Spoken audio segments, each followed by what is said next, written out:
सामने बैठे हुए राज्य के विभिन्न विभागों के सम्मानित अध्यक्ष गण, सचिवगण और इस अवसर पर यहाँ नियुक्ति पत्र जिनको बांटा जा रहा है आप सबों को दिया जाएगा। माननीय मुख्यमंत्री जी के कर कमलों के द्वारा आप सबों का हार्दिक अभिनंदन, हार्दिक स्वागत राज्य सरकार की ओर से मैं करता हूँ।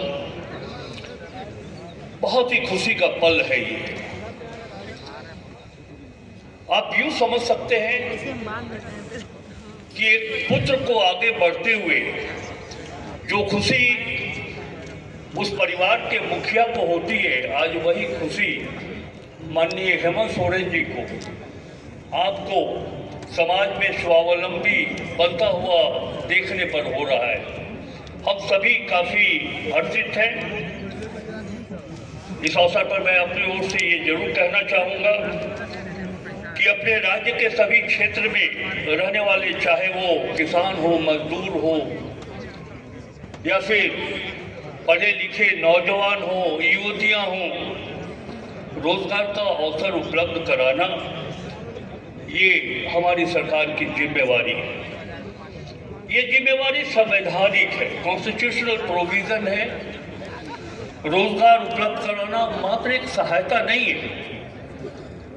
हम एक व्यक्ति को अपॉइंटमेंट लेटर दे करके हम कोई हेल्प नहीं कर रहे, बल्कि आप जब नियोजित होने जा रहे हैं तो आपके माध्यम से हमारे राज्य का आर्थिक और सामाजिक न्याय को एक मजबूत आधार भी मिलेगा।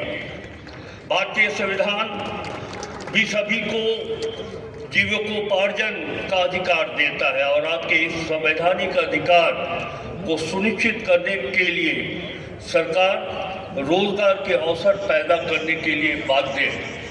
ये हमारी जिम्मेवारी है कि हम आपके जीविकोपार्जन के लिए कैसे आगे मुख्य धारा में लाए, आपको स्वावलंबी बनाए। एक चीज मैं कह सकता हूँ कि अब तक राज्य में जिन सरकारी विभागों में पद रिक्त हैं वो लगभग 1,60,000 के करीब है और अभी तक लगभग 1,60,000 को छोड़ करके 68,000 रिक्त पदों पर नियुक्तियां दी गई हैं। लेकिन अब आप एक बात सोचिए, आपके माध्यम से मैं राज्य के नौजवानों को एक संदेश देना चाहता हूँ कि राज्य में सरकारी पद की संख्या मात्र 1,60,000 है। इसकी भी एक सीमा होगी। जब ये पद पूर्ण रूप से भर दिए जाएंगे तो क्या सरकारी नौकरी ही नियोजन का एकमात्र माध्यम हो सकता है? इन बातों की चर्चा मैं इसलिए कर रहा हूँ कि हमें दूसरा विकल्प भी ढूंढना पड़ेगा। राज्य के नौजवानों को नियोजन के और मार्ग के लिए आगे बढ़ने की आवश्यकता है। हम वित्त मंत्री होने के नाते और जो माननीय मुख्यमंत्री जी का ये निर्देश बराबर हमें प्राप्त होता है कि आप राज्य के बैंकर्स के माध्यम से युवाओं को रोजगार देने का विकल्प पर आप गंभीरता से विचार करिए।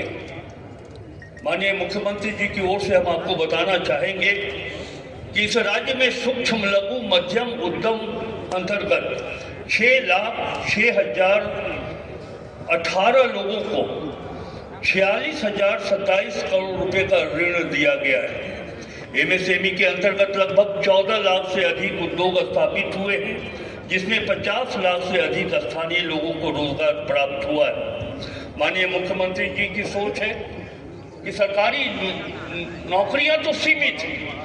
हमारे राज्य के वैसे नौजवान जो लगभग 3,99,000 तो रजिस्टर्ड हमारे बेरोजगार नौजवानों की संख्या है।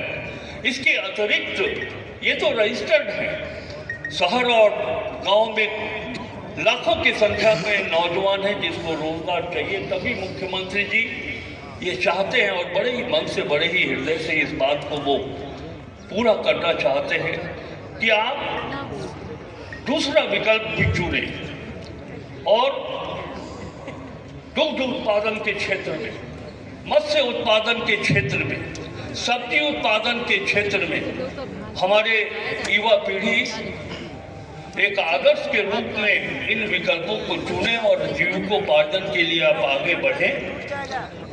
जैसा कि मैंने कहा कि मछली पालन में 1,28,000 लोगों को रोजगार माननीय मुख्यमंत्री श्री हेमंत सोरेन जी के द्वारा वर्तमान में दिया जा रहा है। और इसी तरह पशुधन विकास योजना के माध्यम से 1 लाख से अधिक किसान शामिल जो दुग्ध उत्पादन करके अपने आर्थिक विकास को आगे बढ़ा रहे हैं। मेरे कहने का तात्पर्य यह है कि हमारी सरकार एक तरफ सरकारी नौकरियों के माध्यम से आपको नियोजित करना चाहती है, तो दूसरी तरफ मुख्यमंत्री जी अच्छी तरह से जानते हैं कि राज्य का प्रति व्यक्ति आय कम है, तो प्रति व्यक्ति क्रय शक्ति भी कम है।